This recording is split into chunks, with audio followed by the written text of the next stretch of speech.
सहेली।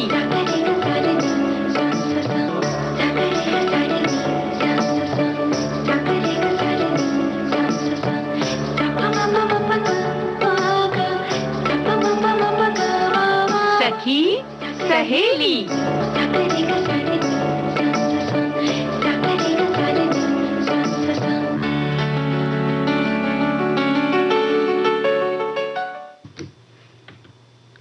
सभी सखियों, सहेलियों, सखाओं को और हमारे साथ हैं चंचल। नमस्कार। नमस्कार सभी सुनने वालों को। और आज बहुत सारी चीज़ें हम लेकर आए हैं जो फेसबुक से जुड़े हमारे सुनने वाले हैं, उन्होंने तो देख लिया, लेकिन बाकी जो फेसबुक से नहीं जुड़े हैं उनको तो बताना है ना। बिल्कुल बताएंगे भाई। देखो ना, हरियाली, आज बहुत सारे लोग हरा रंग पहने हुए हैं। नवरात्र के कलर होते हैं ना, अलग अलग रंग पहना जाता है अलग अलग दिन पे। तो आज छठा दिन है, तो छठे दिन के उपलक्ष्य में हरा रंग और हरियाली की बात कर रहे हैं। तो बता रहे हैं कि पौधों को सूखने से बचाएं। मतलब जब एक हरा भरा पौधा सूखने लगता है तो कैसी जान जाने लगती है। बिल्कुल, और पौधे बड़ा सुकून देते हैं। सुबह उठते ही जब हम आँख खोलें और अगर कहीं हरियाली हो हमारे पास आसपास, तो दिन खुशनुमा बन जाता है हमारा। बिल्कुल। तो भाई पौधों को सूखने से बचाएं, इसके थोड़ी सी इस बारे में बातें करेंगे। और हमारे बहुत सारे साथियों के कमेंट्स आ भी चुके हैं चंचल, है ना। और आज सखी विशेष में हम बात कर रहे हैं नृत्यांगना मीनाक्षी चितरंजन की। और इसके अलावा क्योंकि बहुत सारे जो हमारे साथी हैं, सखियां हैं, जिन्होंने उपवास भी रखे होंगे 9 दिन के, और इसके अलावा लंबे उपवास जो रखे जाते हैं, तो इस दौरान किस तरह से उपवास रखें, और उपवास जब पूरे हो जाते हैं तो फिर एकदम से जब उपवास खोलने की बारी आती है तो क्या सावधानी बरतें या किस तरह से करें, इसके बारे में थोड़ी सी चर्चा हम करेंगे।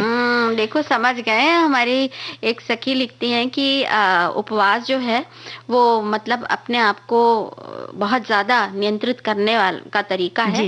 ये नहीं कि जल्दी जल्दी खा लिया जाए। चलो इस बारे में बात करेंगे। और तुम उपवास भी बात कर रही हो और व्यंजनों की भी बात कर रही हो। भाई, जिन्होंने उपवास नहीं रखे हैं उनको तो खाने को चाहिए। और इस बीच में हम उपवास के व्यंजन ही बताते आ रहे हैं। तो भाई, जिन्होंने उपवास नहीं किया, अगर वो उपवास के खाने से हट के कुछ बनाना है तो उनके लिए भी व्यंजन कुछ बता देंगे। लेकिन नवरात्र की बात चल रही है, माँ देवी की बात चल रही है, तो बता दें कि आज छठा दिन है और माँ कात्यायनी की पूजा का दिन है। और आज षष्ठी पूजन का बड़ा महत्व होता है। दुर्गा पंडालों में तो आज के दिन खूब भीड़ रहती है। मंदिरों में भी लाइन लगी रहती है। षष्ठी पूजन एक बहुत महत्वपूर्ण आयोजन होता है दुर्गा पूजा का और नवरात्र का। तो भाई, तो हम बतियाते ही रहेंगे कि हम कुछ सुनेंगे भी। अरे, हम सुनने के लिए तो बेताब हैं। जयकारा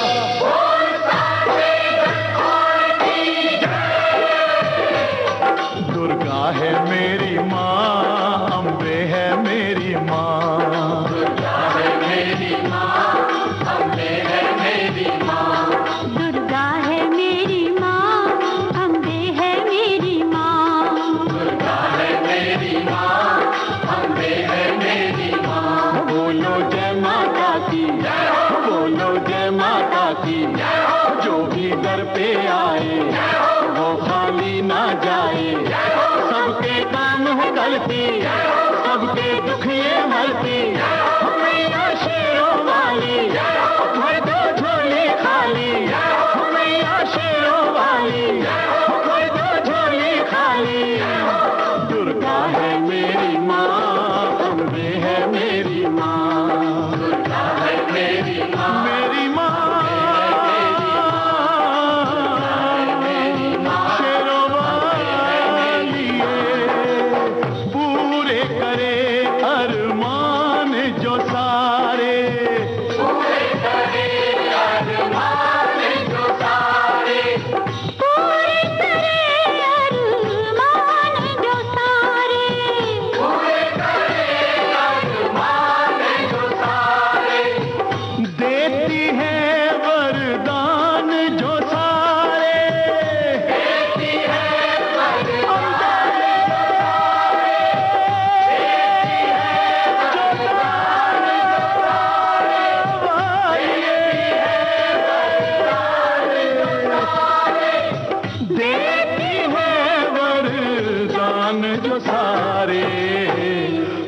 दुर्गा है मेरी माँ, अम्बे है मेरी माँ, दुर्गा है मेरी माँ, अम्बे है मेरी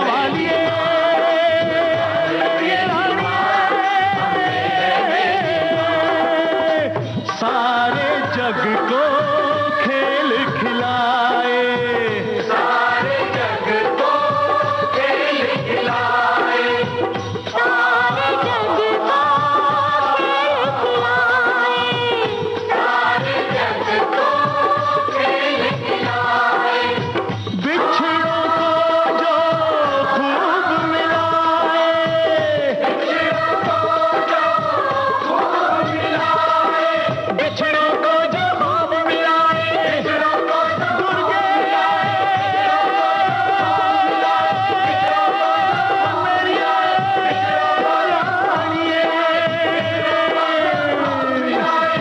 बिछड़ों को जो खूब मिलाए, दुर्गा है मेरी माँ, अम्बे है मेरी माँ, दुर्गा है मेरी माँ, अम्बे है मेरी माँ, शेरों वाली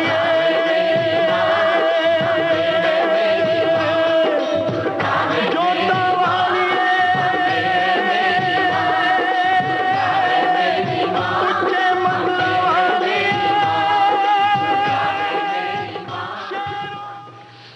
बहुत सुंदर सा गीत हो गया। ये तो हमारे साथी लिखते हैं कि किसी भी मनोकामना से किया हुआ व्रत माता रानी को आपकी मनोकामना स्वीकार हो। इस नवरात्र में माता रानी से यही प्रार्थना करते हैं। बिल्कुल, हम भी यही प्रार्थना करते हैं, हमारे सब सुनने वालों की सब मनोकामनाएं माता रानी पूर्ण करें।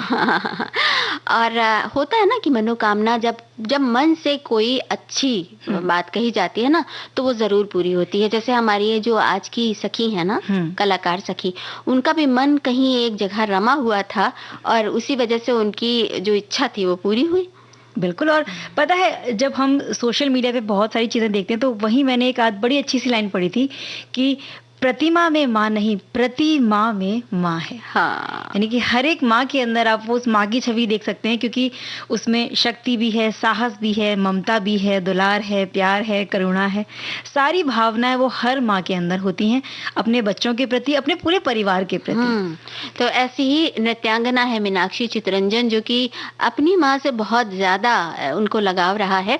मीनाक्षी चितरंजन एक भारतीय शास्त्रीय नृत्यांगना, शिक्षक और कोरियोग्राफर हैं, जो भरतनाट्यम के शास्त्रीय नृत्य रूप की पंडान नल्लूर शैली की प्रतिनिधि के रूप में जानी जाती हैं।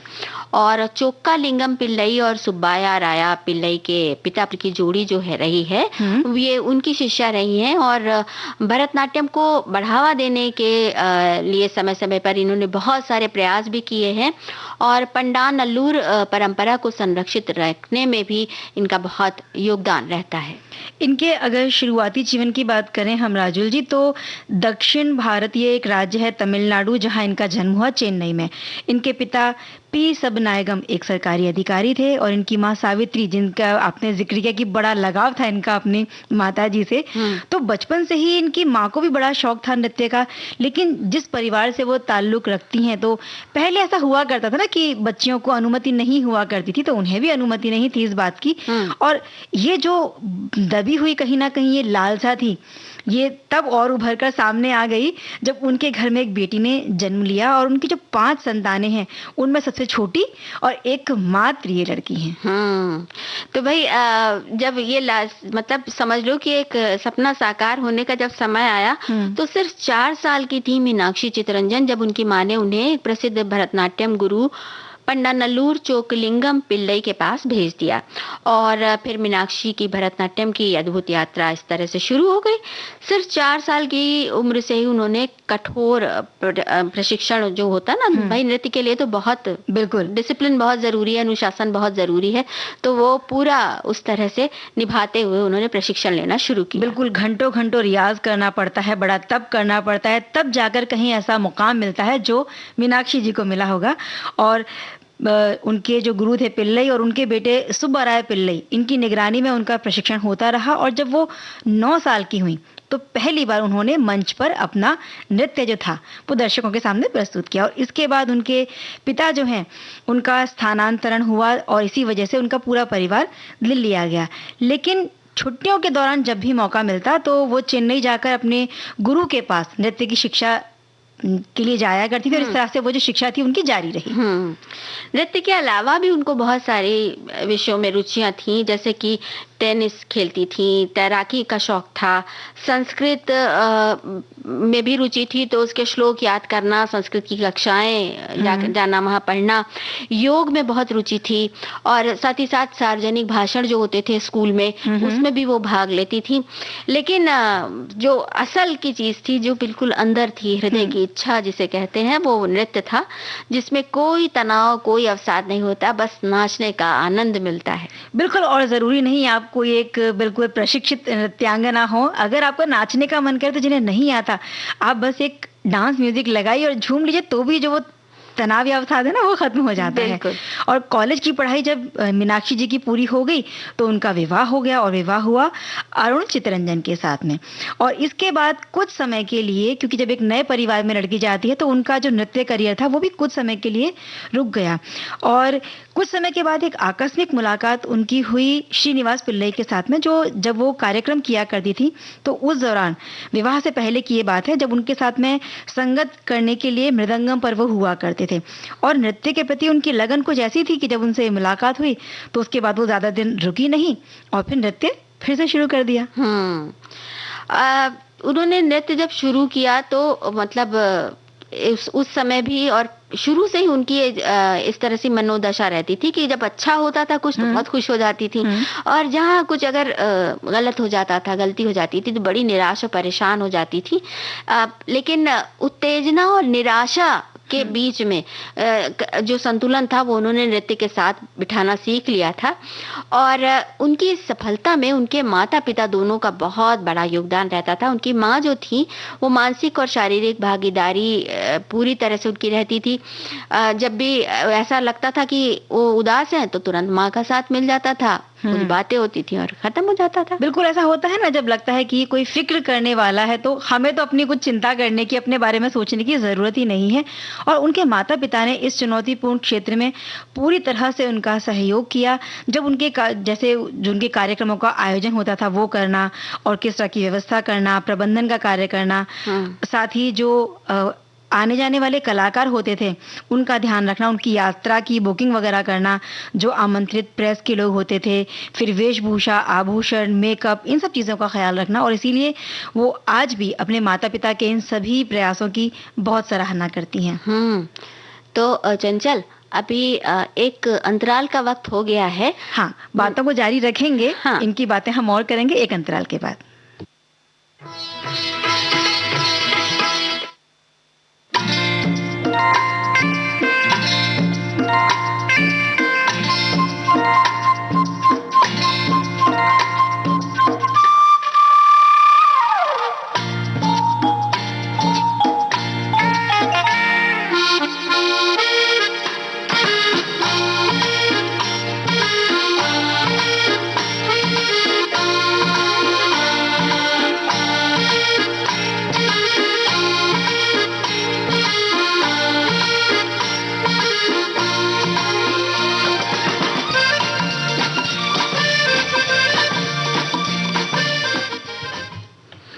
अंतराल के बाद फिर हम हाजिर हैं। हाँ, और हम बात कर रहे हैं मीनाक्षी चितरंजन की, जो कि सुप्रसिद्ध भरतनाट्यम नृत्यांगना है।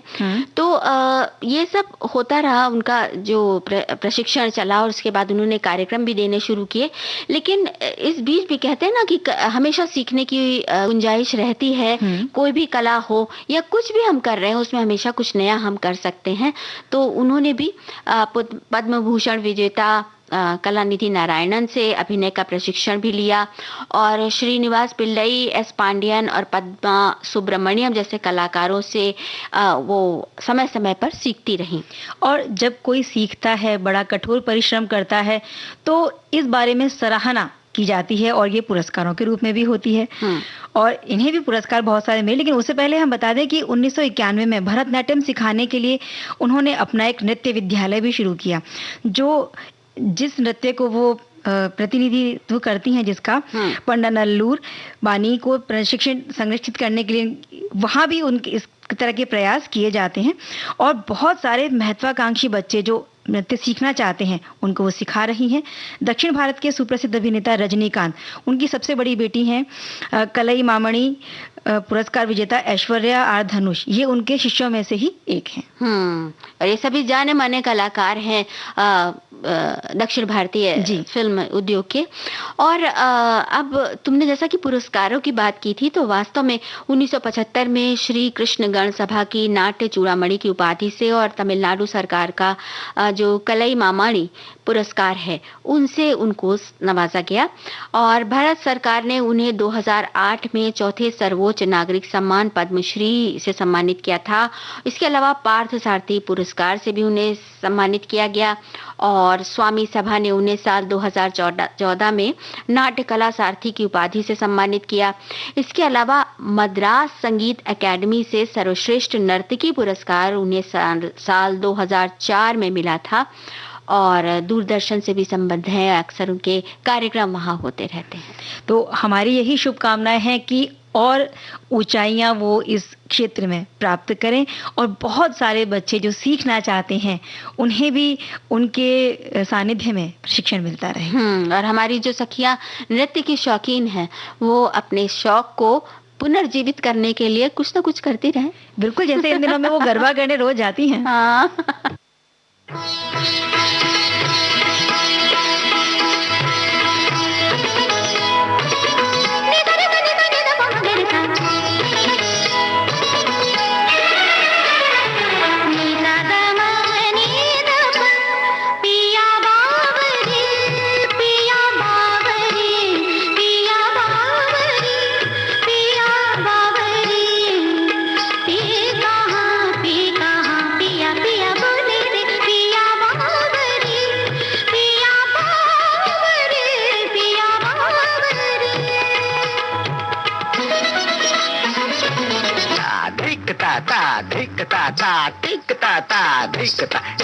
नंदन बन छुम छनन तछुम तछुम तक सिधा लिए रंग सब सखा संग मन में उमंग गतित भंग था।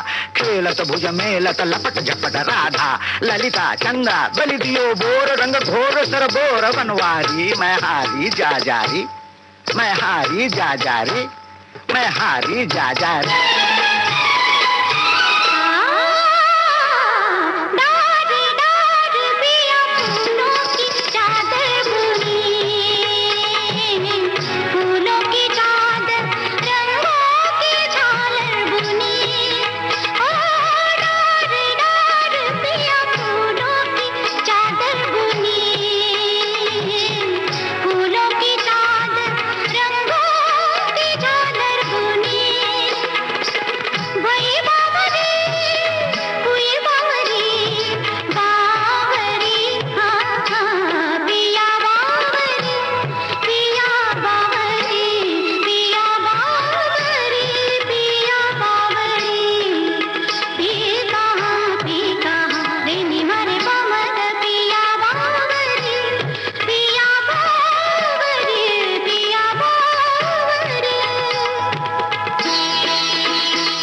बावरी। नृत्य मतलब वही है जिसमें आप पूरे तरह से बावरे हो जाओ, करते करते सब कुछ भूल जाओ, कोई सुध ना रहे, उस समय सिर्फ आप और आपका नृत्य। अरे कोई भी काम करते हुए ये बावरापन जो है ना, ये बड़ा कमाल का होता है। और क्या क्या गुल खिलाता है, मतलब अच्छे अच्छे फूल खिलाता है। मेरा हमारा कहने का मतलब है कि जो बावरापन हमेशा डूबना होता है, और किसी भी काम में जब हम डूब जाते हैं तो उसका तो आनंद ही कुछ और होता है। देखो हमारे नतीजे हैं वो बड़े अच्छे सामने निकल कर आते हैं। बिल्कुल। हमारे एक साथी ने लिखा है कि बंगाल में षष्ठी पूजा का बड़ा महत्व है। आज देवी जी की आंख खुल जाती है। आज से लोग पंडाल में जाकर देवी दर्शन करते हैं। और भाई जो बहुत भक्त होते हैं वो लगातार उपवास करते हैं, ध्यान करते हैं, जप करते हैं। बहुत सारे भक्त नवरात्र के दौरान अब उपवास जब करते हैं तो उपवास करते समय तो भाई होता ना कि जिसका जैसा मनाया वैसे उपवास कर लिया। बिल्कुल। और बहुत सारे होते हैं सिर्फ पहले दिन और अंतिम दिन करते हैं, कई लोग पूरे 9 दिन रखते हैं। और कई बार बहुत लंबे उपवास भी किए जाते हैं ना, जैसे कुछ कुछ महीनों के, श्रावण महीना है, कार्तिक महीना है, लोग पूरे महीने भी उपवास करते हैं। कई लोगों का होता है कि सप्ताह में एक दिन उपवास हमेशा ही करना है। वो उनका पूजा पाठ की दृष्टि से भी हुआ और सेहत की दृष्टि से भी बड़ा अच्छा होता है। एक दिन शरीर को, मतलब जो अंदर के जो अंग हैं उन्हें थोड़ा सा आराम मिलता है, वो काम कम करते हैं। देखो हमारे एक साथी ने क्या लिखा है कि उपवास रखने का तरीका कहीं कहीं अजीब होता है। एक दिन पहले कल के उपवास की फिक्र में भरपेट खाना, फिर उपवास वाले दिन मनचाहा बनाना, व्रत वाला। और फिर दूसरे दिन ये कहकर खाना कि कल उपवास था। गलत है। आप निर्जला व्रत रखिए, तरल पदार्थ लें या फलाहार करें या ड्राई फ्रूट्स लें, बस सीमित मात्रा में लें। और खोलते वक्त गर्म पानी या पतली मसाले की चाय लें। मूंग की दाल, फुल्का मतलब हल्का खाना खाएं तो स्वास्थ्य ठीक रहता है। उपवास मतलब अनशन नहीं है, ऊपर वास करना यानी प्रभु का ध्यान करना सही उपवास होता है। बिल्कुल। उपवास का मतलब अन्न छोड़ना तो बिल्कुल नहीं है। सही तरीके से उपवास करने के लिए शरीर और साथ ही साथ जो मन है, यानी हम अंदर और बाहर दोनों तरफ से स्वस्थ और शुद्ध रहना जरूरी होता है। और तभी तो हम पूरी तरह से स्वस्थ होंगे और ईश्वर की आराधना और उपासना में भी हमारा ध्यान लगेगा। इसीलिए जो हमारी शारीरिक क्षमता है उसके अनुसार हमें तय करना है कि पहली बात तो ये कि हमें व्रत रखना भी है या नहीं रखना है। अब कई बार अगर हम किसी ऐसे रोग से पीड़ित हैं, कोई समस्या है जिसमें हमारी लगातार दवाइयां चल रही हैं, हम खाली पेट रह ही नहीं सकते हैं, या कोई भी दवा है वो हमें कुछ खाकर ही खानी है, तो हम उपवास कैसे रह सकते हैं। और फिर भी अगर आपका मन है रहने का तो क्या खाना चाहिए, इस बारे में जो हमारे डाइटिशियन है या न्यूट्रिशन है उनकी सलाह लेकर फिर हमें करना चाहिए। बिल्कुल। तो ये तो करना ही चाहिए। अपनी श्रद्धा अनुसार आप रख सकते हैं। और कुछ लोग केवल, जैसा कि हमारे एक साथी ने बताया था, कि केवल फलों का सेवन करते हैं, कोई तरल पदार्थ लेते हैं। और अगर एक से ज्यादा दिन का आप व्रत रखते हैं तो इन बातों का ध्यान रखें कि ज्यादा मसाले वाली और तली भुनी चीजों का सेवन ना करें। ये सेहत को नुकसान पहुंचा सकती है। व्रत के समय शरीर को ज्यादा ऊर्जा की, एनर्जी की ज़रूरत होती है। तो ऐसे भी ऐसा है कि उपवास के दौरान हम काफ़ी देर तक कुछ खाए बिना निराहार रहते हैं। तो इस समय ऐसा भी ना हो कि तला भुना भी ना खा लें, क्योंकि तला भुना खाएंगे तो फिर वो गैस बनेगी और हो सकता है पित्त बनने लगे, एसिडिटी शुरू हो जाए, और उसकी वजह से जो आपने खाया है उसका भी पाचन ठीक से ना हो पाए और आपको उसका लाभ ना मिले। तो भाई ऐसा खाएं कि वो पचे भी और हजम भी हो और आपको नरम नरम भी लगे। और राजा जी, क्योंकि बहुत देर तक, कई घंटों तक हम कुछ नहीं खाते हैं, तो इस दौरान बॉडी में डिहाइड्रेशन ना हो, आपके शरीर को कोई कमजोरी ना लगे, इसलिए आप कोई ना कोई तरल पदार्थ का सेवन कर सकते हैं। नींबू पानी है, छाछ है, या नारियल पानी सबसे उत्तम है, उसे आप ले सकते हैं।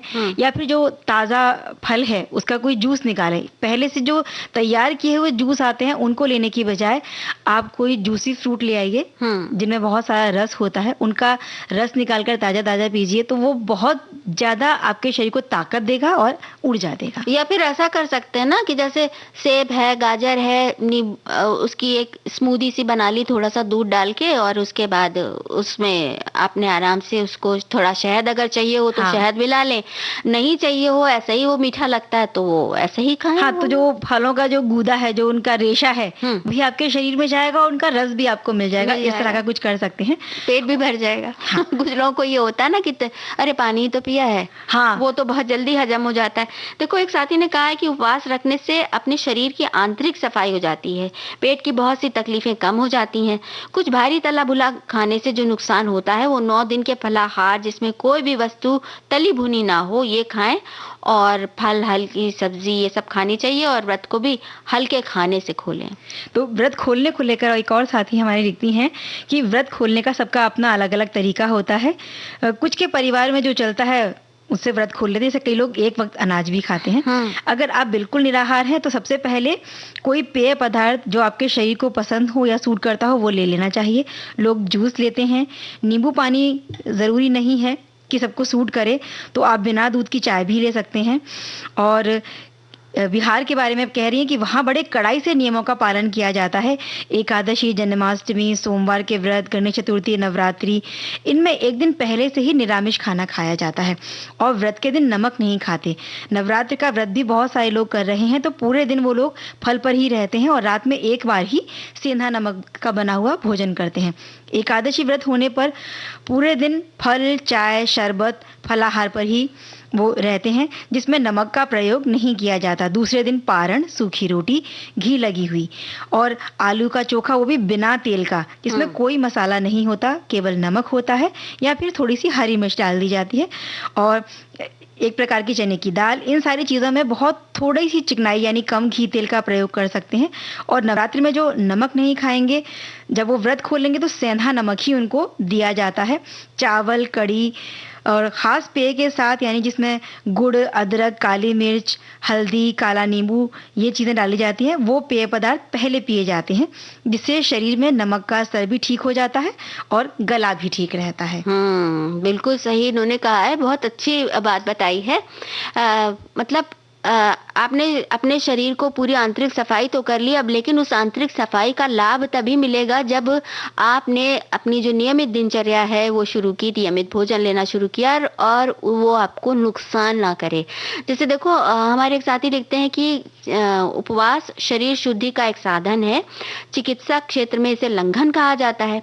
इसकी समुचित व्यवस्था से शरीर के दोष अपने प्राकृत अवस्था में आ जाते हैं। ज्वर आदि विभिन्न साम दोषों को दूर करने का भी एक उत्तम उपाय है, किंतु अक्सर देखा जाता है कि लोग धार्मिक अनुष्ठानों के क्रम में व्रत उपवास किया करते हैं और सामान्य दिनों से अधिक खाद्य सामग्री व्रत आहार के रूप में लिया करते हैं। इससे समुचित लाभ प्राप्त नहीं होता। तो ज्यादातर लोग यही जोर दे रहे हैं कि भाई कम खाएं, गम खाएं क्योंकि गम ना खाएं, लेकिन उपवास के समय जो है वो सच में ऊपर का वास जो है उसका ध्यान किया जाए, और ध्यान इस बात का भी किया जाए कि अब समय है एक अंतराल का।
विविध भारती पर इस समय चल रहा है कार्यक्रम सखी सहेली, और अंतराल के बाद हम फिर हाजिर हैं। और देखो, हमारे एक साथी ने बड़ी अच्छी बात लिखी है। हम उपवास की बात कर रहे थे ना, तो कहते हैं कि उपवास ही करना है तो प्रतिदिन हम बुरे कर्मों का उपवास करें, नशे का उपवास करें, किसी को नीचा दिखाने का उपवास करें, साथ ही बुरी सोच का भी उपवास करना ज़रूरी है। बिल्कुल सही बात है। ये जो हमारे भीतर के जो दोष हैं, इनकी सफाई हम करेंगे, तो ये जो आंतरिक शुद्धता है हमारी, ये हो जाएगी इस तरह के उपवास को करने से। लेकिन अगर हम खाने-पीने वाले उपवास की बात कर रहे हैं और आपने एक लंबे समय से आप उपवास पर रहे हैं, यानी कि जैसे 9 दिन के हैं या कोई महीने भर का रखा है आपने, तो इसके बाद भी आपको थोड़ा-सा ध्यान रखना है। जैसे अगर कभी कोई व्यक्ति है जो किसी बीमारी में है, भोजन नहीं दिया जा रहा है, तो उसके लिए भी हम ध्यान रखते हैं ना, इसी तरीके से ध्यान रखना है। शुरुआत में आप कुछ तरल पदार्थ जैसे नारियल जूस, नारियल पानी या कोई फलों का जूस ले लें। इसके बाद जो हल्की चीज़ें होती हैं, जो जल्दी पच जाती हैं, पाचन में हल्की होती हैं, पोहा है, उपमा, इडली, खिचड़ी, इस तरह की चीज़ों से शुरुआत कर सकते हैं। और बाद में आप दाल, चावल, सब्जी, रोटी या जो भी अन्य खाद्य पदार्थ हैं, उनका सेवन करें, ताकि जो पाचन तंत्र है उस पे एकदम से बहुत ज़्यादा बोझ ना पड़े। और लंबे समय के बाद जब भी हम व्रत खोलते हैं, तो इन सब बातों का ध्यान रखना बड़ा ज़रूरी हो जाता है। बिल्कुल। भाई उपवास के बारे में तो यही कहना होगा ना कि उपवास रखें, लेकिन सोच समझ कर रखें। हाँ। और पूरा ध्यान रखते हुए रखें। बिल्कुल, अगर नमक मना है और आपका शरीर इस बात के लिए राजी है कि बिना नमक खाए चल सकता है।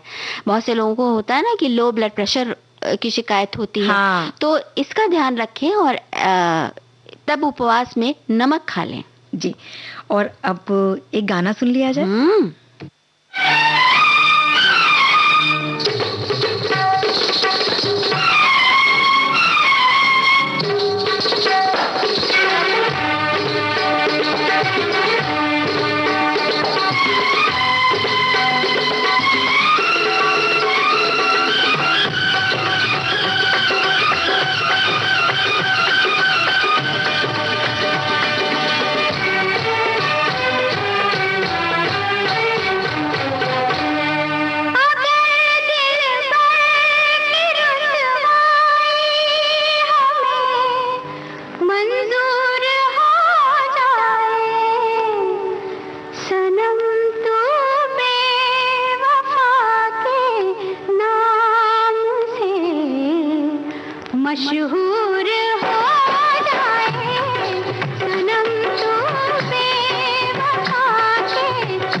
चूर हो जाए, जरा सी ठेस लग जाए तो शीशा चूर हो जाए, सनम तू बेवफा के नाम से मशहूर हो जाए।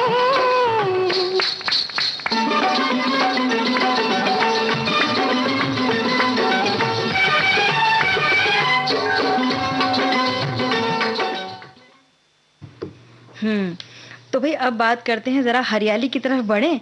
और अब तक तो भाई बारिश थी तो पानी की चिंता नहीं रहती थी ना कि पेड़ों को पानी देना है। अरे सुन तो लो, हरियाली की बात करते करते जरा अपना मन हरा हो जाता है जब हमारे श्रोता ऐसी बातें करते हैं। अच्छा? कि हम भोजन का उपवास तो कर सकते हैं, हाँ। भोजन न करने का। हाँ। करके, लेकिन विविध भारती सुनने का उपवास कभी भी नहीं कर सकते। बिना भोजन चलेगा, विविध भारती सुने बिना नहीं चलेगा। बिल्कुल सही बात है। और उसी तरह से पौधे जो कि हमारे लिए जीवन है, ऑक्सीजन देते हैं, बहुत सारे औषधियाँ मिलती हैं, बहुत सारे फल फूल, बहुत सारी चीजें जो हमें देते हैं। ये पेड़ पौधे वृक्ष जो कुदरत है, इनकी रक्षा बड़ी जरूरी है।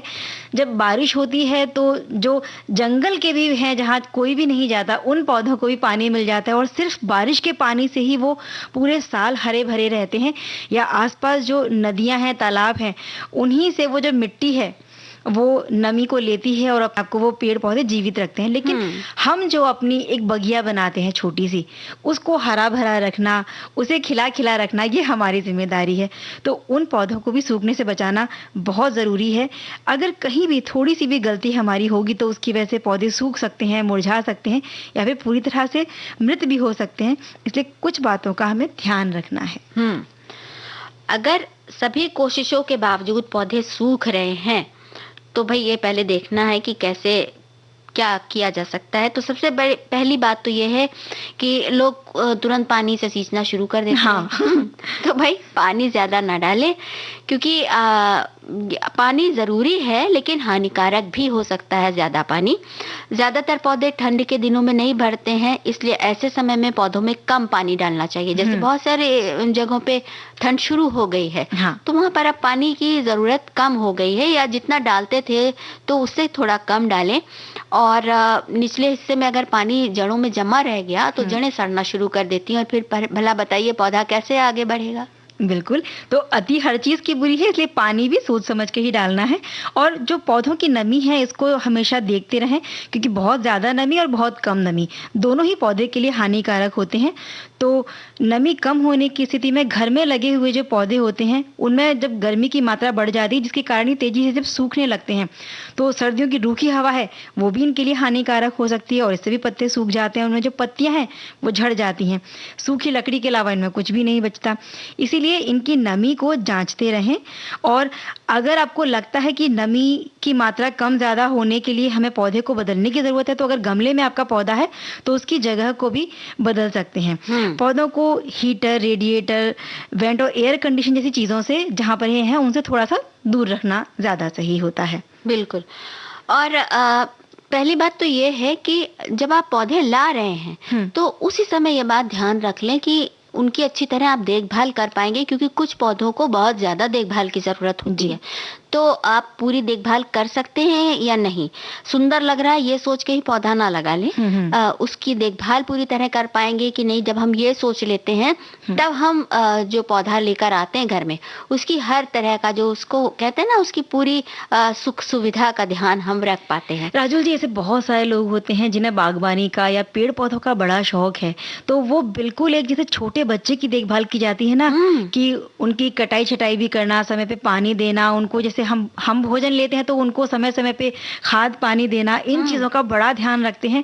और एक बच्चे की जब पलता है, बड़ा होता है, तो उसे देखकर हम खुश होते हैं, तो अपने पौधे को फलता फूलता देख के भी वो बड़े खुश हो जाते हैं। और एक भी अगर उसमें मान लो फल का पौधा है तो एक छोटा सा भी फल आता है तो जो घर में आता है उसे दिखाते हैं।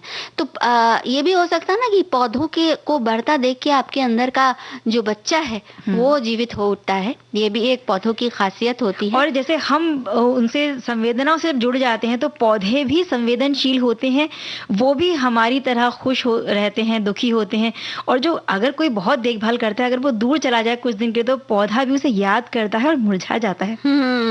और देखो ना, जब अगर प्यार के साथ पानी डाला जाता है तो बहुत पुरानी बात है कि किसी पौधे को के पास जाके अगर हर रोज हम उससे अच्छी अच्छी बातें करते हैं तो पौधा भी कैसे हरा भरा होने लगता है।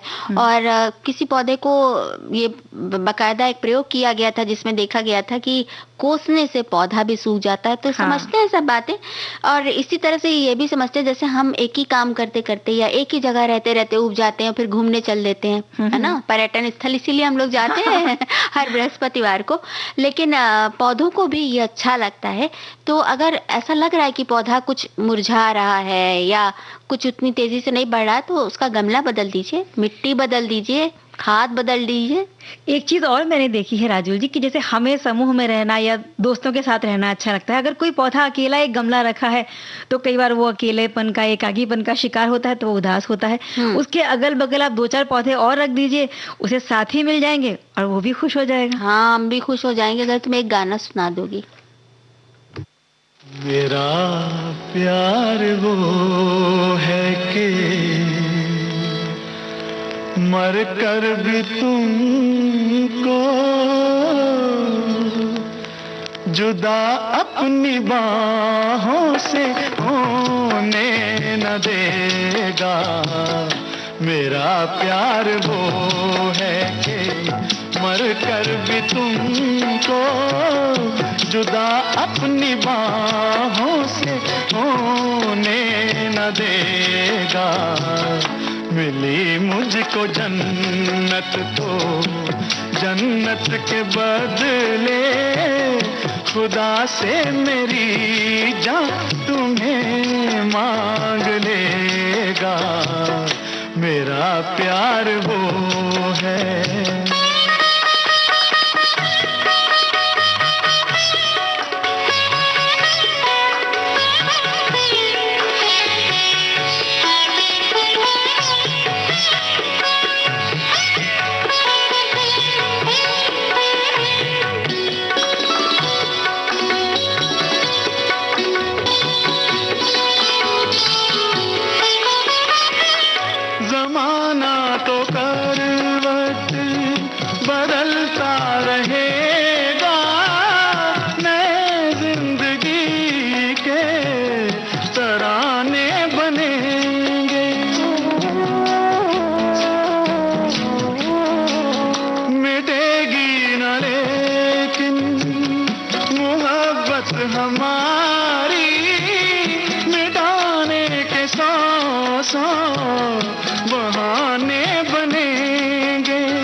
हकीकत हमेशा हकीकत रहेगी, कभी भी न इसका फसाना बनेगा। मेरा प्यार वो है कि मर कर भी तुमको जुदा अपनी बाहों से होने न देगा। मेरा प्यार वो है।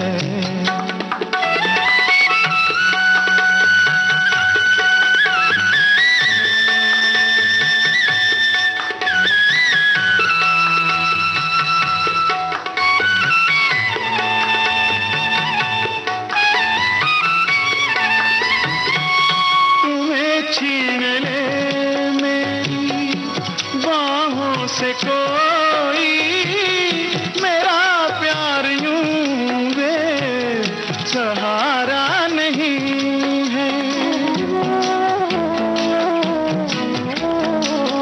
तुम्हारा बदन चांदनी आके छू ले, मेरे दिल को ये भी गवारा नहीं है। खुदा भी अगर तुमसे आके मिले तो तुम्हारी कसम है मेरा दिल जलेगा। मेरा प्यार वो है मर कर भी तुमको जुदा अपनी बाहों से होने न देगा। मिली मुझको जन्नत तो जन्नत के बदले खुदा से मेरी जान तुम्हें मांग लेगा। मेरा प्यार वो है।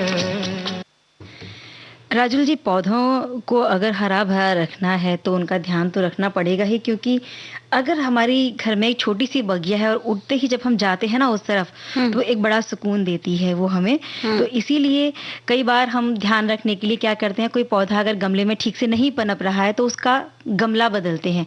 तो उसमें नमी और मिट्टी, खाद सबका ध्यान रखें। इसके अलावा जो सूखी पत्तियां होती हैं या सूखी टहनियां होती हैं उनको भी समय समय पर छांटते रहना ज़रूरी है। पौधे को धूप बराबर मिल रही है कि नहीं ये भी चेक कर लें, और अगर उसमें कीड़े लग गए हैं आपके पौधे में तो उन्हें भी साफ कर लें। इसके लिए आप घर पर ही कोई कीटाणुनाशक बना सकते हैं, जैसे नीम की पानी का बनाया जाता है। नीम के पानी का बना सकते हैं।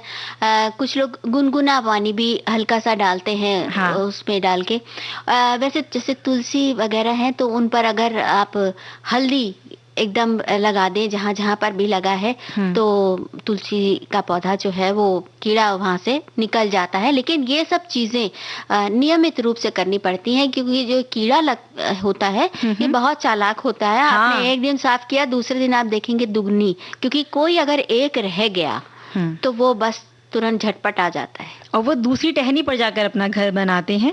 और इसी तरह से पौधे को उचित मात्रा में न्यूट्रिशन मिल रहा है कि नहीं इसका ध्यान रखें। तो जो खाद है, खनिज है और जो भी पोषक तत्व हैं वो उसको पूरे देने के लिए इसका ध्यान रखें। और अगर उस पौधे को जगह बदलने की ज़रूरत है, जहाँ उसको नमी, धूप की सभी चीज़ों की ज़रूरत है, या उसको साथ ही चाहिए, अन्य गमले चाहिए, तो इन चीज़ों का भी ध्यान रखें। और एक बात का और ध्यान रखें कि अगर मान लीजिए आप बहुत कम भी पानी डालते हैं, बिल्कुल संतुलित पानी डालते हैं, मात्रा के अनुसार ही पानी डालते हैं, लेकिन किस समय पानी डालें इस बारे में हमारे एक साथी ने कहा है कि पौधों को सूर्योदय के 2 घंटे पश्चात तक पानी देना चाहिए।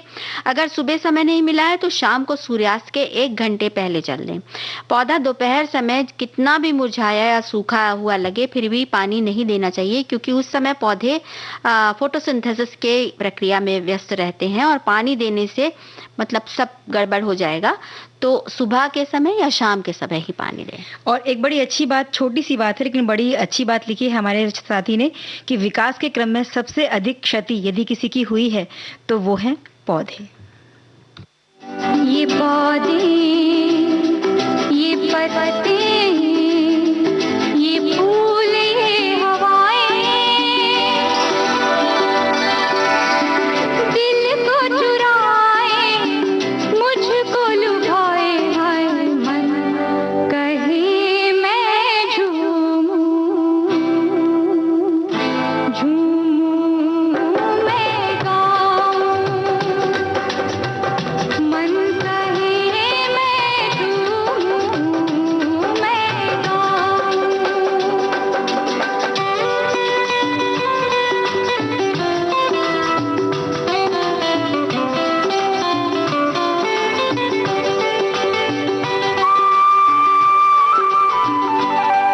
हरियाली भरी घास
झूमूं मैं गाऊं,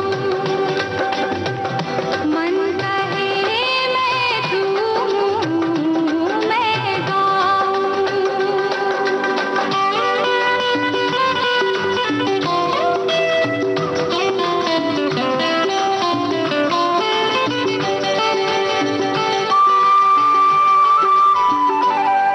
गुलाबी सा मौसम सुहाना, नीले गगन पर हल्की सी बदली, प्यारा सा कलरव दिखला के पंछी सोए, सपने जगाए हर मन कहे मैं झूमूं मैं गाऊं, मन कहे मैं झूमूं मैं मन कहे मैं झूमूं मैं गाऊं। झूमने गाने का मन कर रहा है और मेरा मन कर रहा है कि कुछ अच्छा सा आप बताएं कि क्या बनाया जा सकता है व्यंजन। अच्छा, तो बनवाने के लिए तुम बिल्कुल तैयार हो। अच्छा, तो पहले ऐसा करते हैं ना, देखो सबका ध्यान रखना पड़ता है और हमारे एक साथी ने लिख कर भी भेजा है, तो पहले उपवास वालों की बात कर लेते हैं और फिर खाने की बात। ठीक है। और फिर बिना उपवास वालों की बात है जी। तो उपवास के लिए जैसे सिंघाड़ा है, हाँ। ये बहुत अच्छा रहता है। इसको उबाल ले और छील के 2 टुकड़े करके काट के और हरी मिर्च से में छौंक दें और उसके बाद थोड़ा सा घी डाल के छौंक दें, और अगर उबाला नहीं है हाँ। तो इसी समय पानी डाल लें। नमक खाना हो तो नमक डाल लें, वैसे अच्छा ऐसे भी लगता है। और जब ये हो जाए, बहुत जल्दी गलता है, हाँ। तो उसमें क्योंकि पानी ही पानी होता है उसमें। नींबू निचोड़ के आराम से खाएं। इसको नाश्ते की तरह खा सकते हैं, शाम को खा सकते हैं, और ज्यादा घी भी नहीं लगता और सुपाच्य भी होता है। बिल्कुल, बहुत आप इसे कच्चा फल सब्जी की तरह खा सकते हैं, सुखा के इसका आटा बना के उपवास में खाया जाता है। भाई बहुत सारे उपयोग हैं और बड़ी सुपाच्य और कहते हैं ना कि हेल्दी चीज है। और एक और बताते चलते हैं कि कूटू या सिंघाड़े के आटे की दूध के साथ मीठी कढ़ी बना सकते हैं, दही के साथ। कढ़ी बनाई है तो दही के साथ बनेगी, तो ये भी बना सकते हैं। और शकरकंद का हलवा बना सकते हैं, उबले हुए कंद भी खा सकते हैं, वो भी आपके शरीर को ढेर सारी ऊर्जा दे और अब उनके लिए बताइए जिनका व्रत नहीं है, वो क्या खाएंगे? भाई आजकल भुट्टे की बात कर ली जाए। हाँ हाँ बिल्कुल, भुट्टा भी है भी, तो फिर बाद में सूख जाएगा तो भुट्टे के जो मकई का आटा बना लेंगे। ऐसा है कि अब जरा थोड़ा सा खाना तुम भी बनाओ, है ना। बहुत सारा खाना तुमने हमसे बनवा लिया है, हालांकि वो हमारी सखियों ने ही बनाकर बनाने का विधि बताई थी। तो बिल्कुल एक चटपटे से कॉर्न रोल्स बनाने की रेसिपी हम बताते हैं। इसके लिए 2 एकदम फ्रेश भुट्टे चाहिए, 10 ब्रेड के स्लाइस चाहिए, 1/4 कटोरी ताज़ा कद्दूकस किया हुआ नारियल चाहिए, 2 हरी मिर्च बारीक कटी हुई और 1 प्याज बारीक कटा हुआ। और मसाले वगैरह जो हैं वो आप अपने स्वाद के अनुसार ले सकते हैं, यानी कि गरम मसाला, हरा धनिया, नमक और ये चीज़ें अपने स्वाद के अनुसार ले लीजिए। इसके लिए सबसे पहले भुने हुए कॉर्न को, यानी कि उनके दानों को जो कॉर्न है उसके निकाल कर उनको भुट्टे को निकालकर उबाल लेना है और बहुत हल्का हल्का सा, यानी कि चंकी सा पीस लेना है। इसमें कटे हुए प्याज, टमाटर, हरी मिर्च, नमक, गरम मसाला, घिसा हुआ नारियल, ये सब चीज़ें मिला देनी है। अब ब्रेड के स्लाइस के किनारे निकालकर पानी में डुबोकर थोड़ा सा दबाएं, अतिरिक्त पानी निकाल दें और फिर जो मसाला तैयार किया है इसे फैलाकर उन्हें रोल कर लें, और या तो शैलो फ्राई करें, चाहिए तो डीप फ्राई भी कर सकते हैं।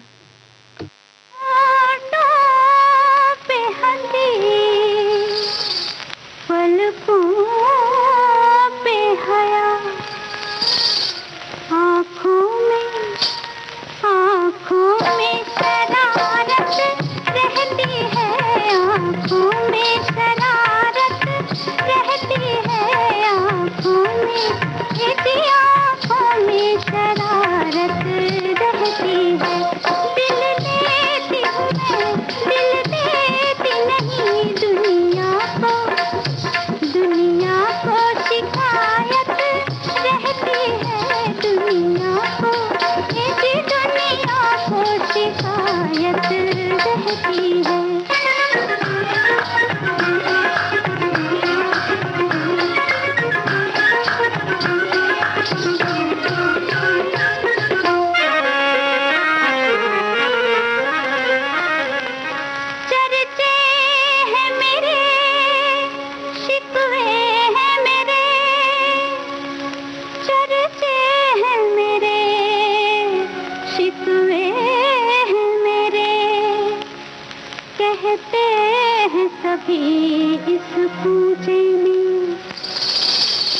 एक जाने चमन कांटों की चुभन है, एक जाने चमन कांटों की चुभन, फूलों की नजाकत रहती है फूलों की, यदि फूलों की नजाकत रहती है।